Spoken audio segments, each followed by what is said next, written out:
थोड़ा सा जो देसी एल्विस प्रिस्ले है वो। फिर आजकल बैंड वालों के जिंदगी में एक बहुत बड़ा थ्रेट आया हुआ है, वो है DJ.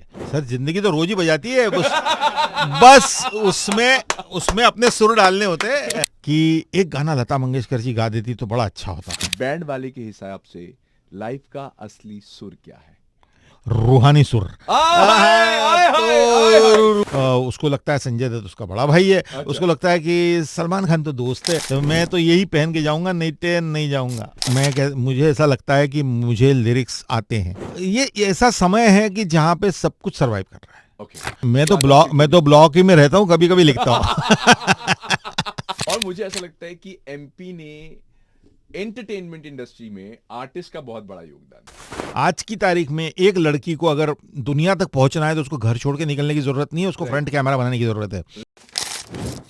Super hits 93.5 red FM पर आज जो है हमारी स्टूडियो महक उठे चहक उठे, क्योंकि आज जो बातें यहां पर होने वाली हैं वो दिल से दिल की बातें होने वाली है। एक ऐसी शख्सियत जिन्होंने जब जब अपना कलम उठाया है, पब्लिक के सामने अपना कमाल दिखाया है, गाने दिलों में उतर गए। जैसे ही सर हमारे स्टूडियोज पहुंचे, सबसे पहले लोग बाग आ गए और आते ही तू किसी रेल सी गुजरती है। और अब हमारे साथ मौजूद है बैंड वाले रोबो, बोले तो अपने स्वानंद किरकिर। Thank you. क्या हाल है मेरे भाई? सर मैं बहुत लल्लन टापू, और जैसे ही आप आए थे मैंने पहली लाइन कही थी कि सर सौभाग्य हमारे। इसके पीछे इतनी सारी वजह हैं ये शब्द यूज करने के लिए कि आज में मुझे लग रहा है कि तकरीबन ऑलमोस्ट 8 सालों के बाद मेरी आपसे दोबारा मुलाकात हो रही है जी। लास्ट टाइम एक मुलाकात हुई थी, तब आपका एक और गाना आया था और आप उसके लिए बात करने आए थे, तब मैं किसी और रेडियो स्टेशन में हुआ करता था। हाँ। और सेम शाम को आपका एक मॉल में परफॉर्मेंस था जिसको मैं होस्ट कर रहा था। Yes, correct. बैंड वाले लेकर आप आ गए, आपकी अमेजिंग वेब सीरीज है। हाँ। सबसे पहले तो ये बैंड वाले शब्द जब आप सुन रहे हैं, हाँ, तो बैंड वालों का सबसे पहला कोई मेमोरी या कोई चीज याद आती है? नहीं, बिल्कुल याद आती है। I am a big fan of brass band. और मैं जहाँ रहता था, हाँ, मैं इंदौर से आता हूँ, इंदौर शहर से आता हूँ, और एमपी के। और इंदौर में बहुत ही अच्छे बैंड हुआ करते थे एक जमाने में, मतलब one of the best band in the country, you know, जो फिल्मी गानों को इतना खूबसूरती के साथ अरेंज करते थे अपने ब्रास के साथ में। हाँ। और उनके सिंगर्स होते थे। और मेरे फादर, मुझे तो मेरे घर के पास में एक हॉल था, तो वहाँ पे बैंड बजा करते थे, और हमारे घर में गेसिंग गेम चलता था कि हाँ, ये कौन सा बैंड बज रहा है। Which one is playing? Malav दरबार बैंड बज रहा है, जनता बैंड बज रहा है, भारत ब्रास बैंड बज रहा है, तो इसमें से कौन सा बैंड बज रहा है? तो that used to be the game, because कौन कितना अच्छा बजाता है वो। हाँ। तो फिर वो जाके देखने का काम होता था कि कौन शर्ट जीता है, कौन बजा रहा था बैंड। तो वहीं से इंस्पायर हुआ है बैंड वाले का कैरेक्टर रोबो। और हाँ, थोड़ा सा जो देसी एल्विस प्रिस्ले है वो, और उसी तरह से अपने आप को ड्रेसअप करता है, उसी इल्यूजन में रहता है, डिल्यूजन में रहता है। और तो सर क्या हम ये मान सकते हैं कि जब आप ये सीरीज लिख रहे थे बैंड वाले, तो इसमें पूर्ण रूप से आपको नॉस्टैल्जिया था, और फिर आप उसे जब लेकर आए तो सारी यादें इंदौर की हैं, जो कि अब अखा इंडिया देखने वाले। हाँ, तो ये जो शो हमने लिखा था, जब मैंने और अंकुर तिवारी, वो भी अनदर म्यूजिशियन फ्रेंड, जिसके साथ में मैंने ये हम लोगों ने कंसीव किया था साथ में। और जब लिख रहे थे तो पहले यही सोच रहे थे कि इसको कहाँ प्लेस किया जाए। हम दोनों को करना था म्यूजिकली कुछ। फिर आजकल बैंड वालों के जिंदगी में एक बहुत बड़ा थ्रेट आया हुआ है, वो है डीजे। तो brass bands are fading out and DJs are taking the place. तो डीजे के म्यूजिक के आने से ये जो थ्रेटेंड आदमी है तो वो है। और एक उसके बीच में एक लड़की है जो छोटी सी सोशल मीडिया इन्फ्लुएंसर बनना चाहती है, उसका नाम मरियम है। हाँ। तो ये 3 लोगों की कहानी है, और वो कैसे 3 मिसफिट्स साथ में आते हैं and they make something out of it. And because it's 3 misfits and it's all musical, I am sure इसका म्यूजिक तो कमाल का है। बहुत कमाल का म्यूजिक है, बहुत अच्छा म्यूजिक है, बहुत सारी पोएट्री है, बहुत सुंदर। मैंने लिखी है, कौसर मुनीर ने लिखी है। उन्हीं पे आ रहा था कि कई सारी पोएम्स उन्होंने भी इसमें लिखी है। कौसर से लिखवाई है हमने। क्या बात है, क्या मतलब उससे रिक्वेस्ट किया था, उसने हाँ कहा। क्या बात है। तो सर ऐसा हमारा मानना है कि जिंदगी एक साज है, और जिंदगी की हम ही बाजे हैं। हाय वो जब मन करेगा तब बजाएगी। बिल्कुल बजाएंगे। आपके साथ ऐसा कब हुआ लाइफ में कि फुल एक पॉइंट के लिए लगा कि यार जिंदगी ने बजा रखी है हमारी? सर जिंदगी तो रोज ही बजाती है, बस उसमें अपने सुर डालने होते हैं। जिंदगी जब बजाती है तो उसको सुरीला बना दो, बस हाँ, गाना बन जाता है। क्या बात है। क्योंकि जिंदगी जीने का मतलब ही बजना है। हाँ। और बजाते रहो। क्या बात है। सर देखिए, आपका अपना एक बैंड तो पक्का है, राइट? और आप उनके साथ अभी स्पोकन फेस्ट में भी आने वाले हैं, बावरा लाइव। बावरा लाइव। तो हम उस बैंड के बारे में, तो वो तो आपका बैंड है, वो तो आपने बना रखा है, लेकिन अभी राइट नाउ अगर आपको बैठे बैठे यहाँ पर अपना एक बैंड बनाना हो तो उनमें आप किस किस को शामिल करोगे और क्यों? मैं जिन लोगों को मैं एस्पायर करता हूँ जिनके साथ काम करने में, हाँ जी। तो मैं मुझे अगर एआई का जमाना है पर लेकिन बोलना नहीं चाहिए, लेकिन अगर मुझे मेरा, जैसे मेरे फादर की एक ख्वाहिश थी कि एक गाना लता मंगेशकर जी गा देती तो बड़ा अच्छा होता। तो मैंने सबके लिए गाने लिखे लेकिन वो उनके लिए नहीं लिख पाया, तो एक ऐसी ख्वाहिश है कि एक लता जी गा जाती, किशोर भाई दादा होते तो उनके साथ में कुछ कमाल हो जाता। और फिर उसके अलावा तो बहुत सारे अच्छे अच्छे सिंगर्स हैं, मैंने श्रेया के साथ काम किया हुआ है, मैंने अरिजीत के साथ काम किया हुआ है, तो it will be great fun यार। अगर ऐसा बैंड बनाना है तो मैं तो क्या क्या नाम दे दूंगा आपको। क्या बात है।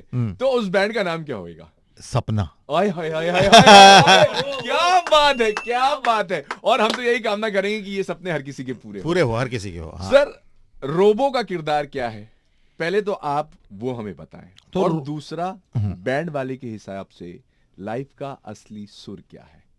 रूहानी सुर। रूहानी सुर जो होता है ना, वो जिसकी जो इबादत में लगता है, तो वो सुर असली सुर है। और रोबो एक किरदार ऐसा है जो रतलाम के छोटे शहर में एक ब्रास बैंड का सिंगर है, अपने आप को छोटा सा स्टार समझता है। उसके गाए बिना ऐसा कहा जाता है कि शादियां चलती नहीं अगर रोबो ने नहीं गाना गाया ना। शादी में तो शादियां उतने अच्छे से चलती नहीं है। अपने लेवल का थोड़ा सा वो है, समय के साथ उसका कोई लेना देना नहीं है, उसको समझ में नहीं आ रहा है कि उसका समय बीत रहा है। अच्छा। उसको ये समझ में नहीं आ रहा है कि उसकी पैरों के तले से कोई जमीन खींच रहा है। वो अपनी दुनिया में मस्त है, उसको ऐसा लग रहा है कि बस यही है जो भी है। और वो फिल्मी दुनिया से उसका सीधा कनेक्शन है। उसको लगता है संजय दत्त उसका बड़ा भाई है। अच्छा। उसको लगता है कि सलमान खान तो दोस्त है, तो उसको ऐसा लगता है कि उनके ही कपड़े देख देख के उनके कपड़े पहनता है, उन्हीं की तरह चलता है, उन्हीं की तरह बात करता है। तो वो स्मॉल छोटे से वर्ल्ड में एक डिल्यूजन में रहने वाला आदमी है। परपेचुअली इन लव है, प्यार में है हमेशा। तो ये रोबो है। और आप पूरे शो में देखते हो कि ये कितने अजीबोगरीब बुद्धूपने करता है और अजीबोगरीब हरकतें करता है। सर, मेरे को अभी जब मैं ये देख रहा था, इसकी जब मैंने ट्रेलर देखी थी, तो उस टाइम पे ना मुझे एक लाइन आपकी बहुत अच्छी लग गई। आप फुल अमिताभ बच्चन याराना स्टाइल में अपना वो कपड़े पहन के आए हो, बोलो मैं यही पहन के जाऊंगा। और साइको बोलता है कि नहीं भाई, तू पहन के आएगा तो मैं तेरे को लेके नहीं जाऊंगा। करेक्ट। और आपकी लाइन आती है, खुद साले जुगनू की तरह चमकेगा और मुझे मक्खी बना के रखेगा। तो इसलिए मैं अपना खुद को जुगनू बना के लाया हूं मैं। तो वो जुगनू बन के आया है खुद। उसका ख्वाहिश है, वो जुगनू है। रोबो जो है ना, वो जुगनू ही बनना चाहता है अपनी लाइफ में, तो उसको चमकना है कैसे भी चमकना है। तो और उसको डर ये है कि ये यंग लड़का जो है जुगनू बन जाएगा और मेरे को मक्खी बना देगा। तो इसलिए वो एक्स्ट्रा एफर्ट लगा रहा है उसके अंदर। क्या बात। तो मैं तो यही पहन के जाऊंगा, नहीं जाऊंगा। जहां तक ये समझ में आ रहा है हमें किरदार रोबो का, और जितना हम आपको जानते हैं, आप सिर्फ लेखक नहीं हैं, आप लिरिसिस्ट भी हैं, आपने सीन्स भी लिख डाले हैं, और गाने तो आपने जो दिए हैं पब्लिक उस पे हावरी भावरी है। अरे वाह। लेकिन आप मुझे ये बताइए कि आप लिरिक्स लिखते हो या आप जिंदगी की लिरिक्स हो? यार, मैं लिरिक्स लिखता हूँ ये कहूंगा तो बहुत ज्यादती हो जाएगी। मुझे ऐसा लगता है कि मुझे लिरिक्स आते हैं, मुझे मिलते हैं, मुझे शब्द मिलते हैं, मुझे अल्फाज मिलते हैं, और वो एक नेमत है, एक आपका कनेक्शन है कि आपके पास में चीज़ें। देखो, हम अगर सोच के लिखने बैठेंगे तो मुझे नहीं लगता कि हमारे में इतनी ताकत है कि हम कुछ ऐसा लिख दे कि जो एक साथ इतने सारे लोगों को अच्छा लग जाए, इतने समय तक लोगों को अच्छा लगे। तो वो करने के लिए मुझे लगता है कि एक कोई कनेक्शन की जरूरत होती है। वो हो जाता है तो वो गाने आपको आते हैं। मैं सिर्फ कोशिश करता हूं कि जिंदगी को ईमानदारी से जीऊं, नॉन जजमेंटल होकर देखूं, जो जैसा है उसको वैसा स्वीकार करूं, और खुद को हमेशा नए के साथ रखूं, तैयार रखूं। क्या बात है। ये एक ट्रू आर्टिस्ट की बहुत सही पहचान है जो आपने हमें बताई। एक इसी बात से ये समझ में आता है कि आपसे जानना चाहते हैं कि ये जो आर्ट होता है, ये समाज का दर्पण होता है, यानी कि रिफ्लेक्ट करता है जो समाज में चल रहा है, या आर्ट सोसाइटी को बदल सकता है? ये बड़ा कठिन सवाल तुम मेरे से पूछ रहे हो यार, कि आर्ट समाज का दर्पण भी होता है लेकिन समाज को इन्फ्लुएंस भी करता है। दोनों है। तो समाज में जो हो रहा है उसको तो दिखाता ही है, हाँ। लेकिन जो दिखा रहा है उसकी एस्पिरेशन को भी दिखाता है कि वो समाज को क्या देना चाहता है उसके एवज में। हाँ। तो वो ऐसा दर्पण है जो इस दर्पण से उसकी इमेज आती है, उस दर्पण से इसकी इमेज आती है, इस दर्पण से उसकी इमेज जाती है। जो आमने सामने जो दर्पण रखे रहते हैं उसके बीच में जो खड़े होते हैं आर्ट हाँ। है, तो वो समाज का दर्पण भी बनता है और वो समाज को बदलता भी है, उस इमेज को बदलता भी है। आप तो यहाँ बैठे हुए हो तो आप भी अपना कुछ अंश उसमें डालते हो जब आप बात करते हो आपके श्रोताओं से, आपके ऑडियंस से। तो वही आर्टिस्ट भी करता है। क्या बात है, क्या बात है। लेकिन सर जहां अभी आप बोलते बोलते जब आपने एआई की बात बोली थी अभी, तो आपने कहा था कि ये बोलना आई टेक्नोलॉजी कि नहीं, आई आजकल का टाइम लोगों के लिए ना अटेंशन के मामले में वो स्पैन बहुत छोटा है, और स्पेशली जब आपके हाथ में ये सबसे बड़ा यंत्र, सबसे बड़ा आपका हथियार है मोबाइल फोन, तो उस पे सोशल मीडिया पे स्क्रॉल करने में लोगों का अटेंशन स्पैन भी छोटा हो गया, बिकॉज रील भी 30 सेकंड। बिल्कुल। लेकिन एक पोएट्री जो अच्छी होती है वो 1.5-2 मिनट के ऊपर तो निकल ही जाती है। आपको लगता है कि आज के इस जमाने में जहां पे लोगों का अटेंशन स्पैन छोटा हो गया, हाँ, पोएट्री सरवाइव कर रही है? डेफिनेटली कर रही है। आप ये ऐसा समय है कि जहां पे सब कुछ सरवाइव कर रहा है। ओके। आपके एल्गोरिदम में आती है कि नहीं आती, क्योंकि आप ढूंढते हैं कि नहीं ढूंढते, उसके ऊपर सब कुछ डिपेंड करता है। हाँ। लेकिन है बहुत अच्छी अच्छी पोइट्री लिखने वाले लोग हैं, बहुत अच्छी अच्छी कविताएं लिखने वाले इन्फ्लुएंसर्स है कि जो सिर्फ अपनी कविताएं बोल बोल के लोगों तक पहुंचे हुए हैं। हाँ। और ओरिजिनल कविताएं बोल बोल के लोगों तक पहुंचे हुए हैं। तो वो तो है। हाँ, डेफिनेटली ये है कि अब 7 मिनट की कविता कोई नहीं लिखता है, और लिख भी नहीं सकता। सिनेमा भी नहीं बनता 3 घंटे का, अब 2 घंटे का सिनेमा बनता है। और उसी तरह से गाना भी हम 3 अंतरे 4 अंतरे का गाना एक जमाने में लिखा करते थे, आजकल 1 अंतरे में हम गाना फिनिश कर देते हैं। तो वो समय के साथ साथ आप अटेंशन स्पैन जो चेंज होता है लोगों का, उसके साथ साथ आप भी चेंज होते हो। आपको भी राइट नहीं लगता कि मैं जबरदस्ती 3 अंतरे लिख दूं। मुझे लगता है कि नहीं यार, क्यों लिखूं, मुझे भी 3 अंतरे की बैंडविड्थ नहीं लगती, मुझे लगता है और छोटे में लिखना चाहिए। और हमारे यहाँ के दोहे और हाइकू, ये तो 2 लाइनों में पूरे जीवन का सार कह गए यार। तो ऐसा तो कुछ नहीं है कि मुश्किल है। छोटा पोएम भी अच्छा ही हो सकता है। समय के हिसाब से सब कुछ ढलता जा रहा है अपने अपने हिसाब बिल्कुल से। बिल्कुल बिल्कुल। क्या बात है। राइटर्स का ना एक पॉइंट पे ब्लॉक आता है, कुछ लिखते वक्त अचानक से ऐसा लगता है कि यार कुछ थॉट नहीं आ रहा, क्या लिखें। ऐसे में जब ये राइटर्स ब्लॉक आता है, मैं तो ब्लॉक ही में रहता हूँ, कभी कभी लिखता हूँ। तो आगे ये पूछने का कोई सवाल ही नहीं बनता कि उसमें आप क्या करते हैं। कुछ नहीं करता। तो ब्लॉक में लिखे, ब्लॉक में बैठे हुए ऐसा कहा जाता है कि अगर जब ब्लॉक आता है ना, तो जिद नहीं करनी चाहिए। अच्छा, अरे मुझे ब्लॉक आ गया, मैं क्या करूं, उससे कुछ नहीं होता। अगर आपको ब्लॉक आ गया, इसका मतलब है कि आपकी यार ह्यूमन ब्रेन भी क्या है, एआई ही है ऐसा मुझे लगता है। वो मशीन गर्म हो गई है, उसको टाइम चाहिए। रेस्ट करो, उसको छोड़ दो। हाँ। और आपको सरप्राइज करेगा आपका ब्रेन, मैं बता रहा हूँ। तो ब्लॉक से लड़ाई जब लड़ते हैं, हाँ। तब आप गड़बड़ करते हो। लेकिन जब ब्लॉक को सरेंडर करते हो और छोड़ दो, फिर अब नहीं हो रहा है, अभी तो क्या करें, नहीं हो रहा है, जब होगा तब वो आपका माइंड आपको सरप्राइज करेगा। क्या बात। आप इंदौर से हैं, आपने जैसा बताया जी। कभी कभी पोहे में डालने के लिए जीरावन की याद आती है? जीरावन हमारे पास कभी भी रहता है। आपको चाहिए तो मुझे बताना, भिजवा दूंगा। ओह सर, मैं जीरावन का इतना बड़ा फैन हूं, मैं आपको क्या बताऊं। तो जीरावन हमेशा आ रहता है, इंदौर से सप्लाई आता रहता है। सप्लाई आता है, और वो सेव भी आता है, सेव भी आती रहती है, और नुक्ती भी आती रहती है, और नुक्ती भी आती है। वाह वाह वाह। तो वो तो खैर इंदौर वाला जो होता है वो उसको छोड़ नहीं सकता, उसके बिना उसका काम नहीं हो सकता। तो और मुझे ऐसा लगता है कि एमपी ने एंटरटेनमेंट इंडस्ट्री में आर्टिस्ट का बहुत बड़ा योगदान दिया है। बहुत बड़े बड़े बेहतरीन मैं आर्टिस्ट से मिला हूं जो कि एमपी को कहीं ना कहीं से बिलोंग करते हैं जी। चाहे किशोर दा की बात कर लें, चाहे स्वानंद किरकिरे की बात की जाए, इतने बड़े आदमी, चाहे सलमान खान की बात की जाए। हाँ। तो सर ऐसे में ये वास्तविकता है कि छोटे शहरों का सपना और बड़े शहरों की वास्तविकता, ये हमेशा कॉन्फ्लिक्ट होती है जी। छोटे शहर के ख्वाब और बड़े शहर के वास्तविकता ने क्या आपकी राइटिंग को कोई शेप दिया है? डेफिनेटली दिया है। मेरा जो गीत है बाबरा मन देखने चला एक सपना, जो बहुत लोग सुनते हैं, वो मेरा उसी कॉन्फ्लिक्ट से पैदा हुआ गीत है। जब मैं नया बम्बई में आया था और ये सवाल अपने आप से पूछ रहा था कि भाई मैं क्या कर रहा हूँ यहाँ पे, यहाँ क्यों आया हूँ मैं उस वक्त पे, क्योंकि आपको एक पूरी जर्नी करनी पड़ती है, एक जीवन की जर्नी करनी पड़ती है आपको, आप जहाँ से निकलते हो। और इसीलिए हमारा शो बहुत इंपॉर्टेंट है। मैं फिर अपने शो पे आ जाऊंगा थोड़ा सा, क्योंकि हमने उस शो में यही दिखाया है कि आजकल जो मेरे समय की दिक्कत थी कि मुझे ये जर्नी करनी पड़ती थी, बड़े शहर की वास्तविकता में आने के लिए मुझे छोटा शहर छोड़ना पड़ता था। राइट। लेकिन सोशल मीडिया ने उसको डेमोक्रेटाइज कर दिया है। आज की तारीख में एक लड़की को अगर दुनिया तक पहुंचना है तो उसको घर छोड़ के निकलने की जरूरत नहीं है, उसको फ्रंट कैमरा बनाने की जरूरत है। वो जैसे ही फ्रंट कैमरा पे आती है, हो सकता है उसकी पोएट्री लोगों को इतनी अच्छी लग जाए। तो ये शो उस बारे में है।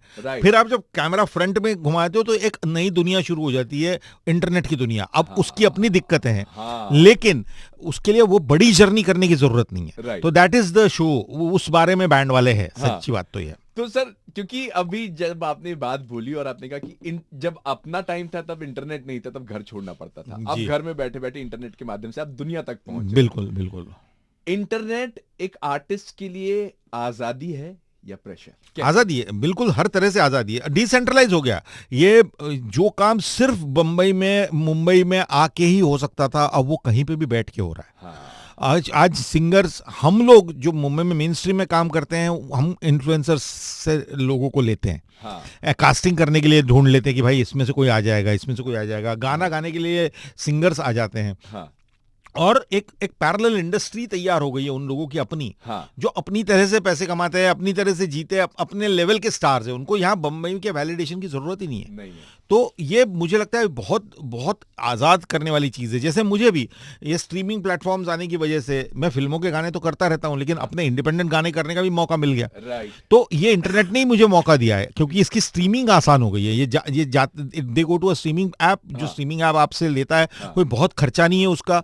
ये नहीं है कि आपको सीडीज प्रिंट करानी है या किसी म्यूजिक लेबल के पास जाना है, आपको किसी के पास नहीं जाना है। आप सीधे स्ट्रीमिंग ऐप्स पे डाल सकते हो और आपको उसके रिजल्ट्स मिलते हैं, और अच्छे मिलते हैं। क्या बात है, क्या बात है। इट्स नॉट अ प्रेशर, क्योंकि मुझे ऐसा लगता है कि आपको इससे आजादी तो मिल गई कि आप कहीं से भी क्रिएट कर सकते हो, अपने मन का क्रिएट कर सकते हो। बट देन वो जब likes and views and subscription का चक्कर बढ़ता है, उस चक्कर में अगर फंस गए आप, उस चक्कर में अगर आप उसमें, तो वो है, अब उसकी दिक्कतें हैं जो मैं कह रहा हूँ।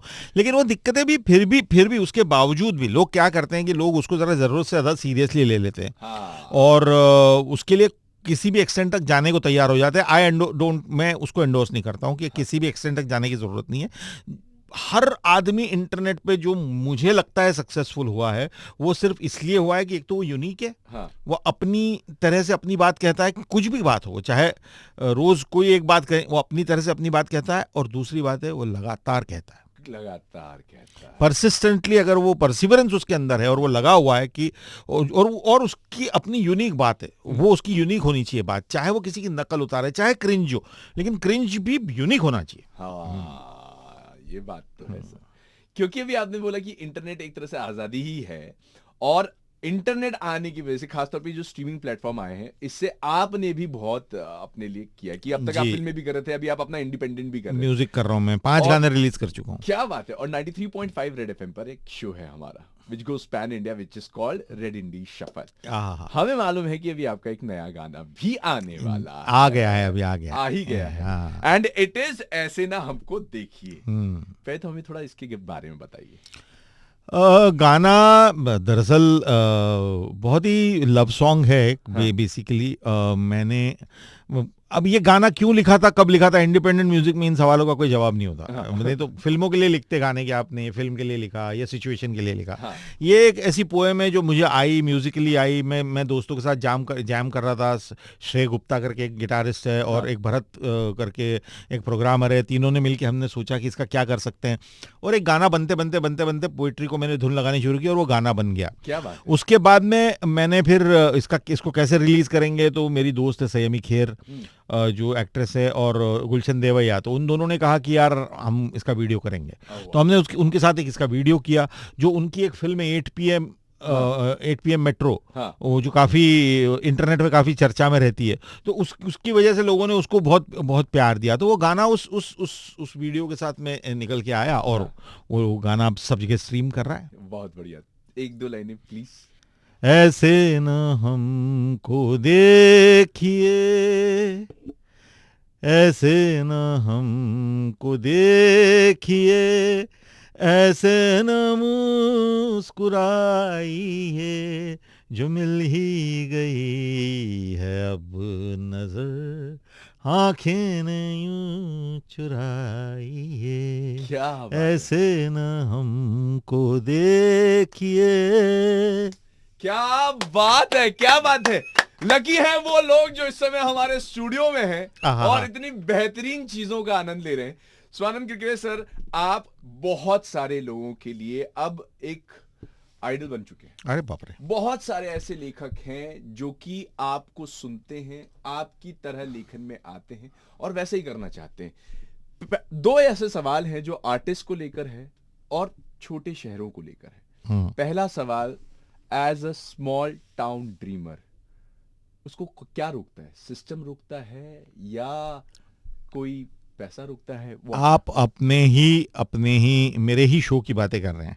मैं फिर बैंड वाले पे ले आऊंगा इसको, लेकिन वो मेरी मरियम जो है, जो बैंड वाले की जो लीड लड़की है, उस स्मॉल टाउन ड्रीमर ही है। हाँ। और उसको दो चीजें रोकती है। हाँ। एक उसका परिवेश उसको रोकता है, उसके फादर, उसके आजू बाजू के लोग, वो, और एक उसका अपना अंदर का डर उसको रोकता है। राइट। जो हमारे सबके भीतर है कि अरे मैं कविता लिखना चाहता हूं, but am I good enough?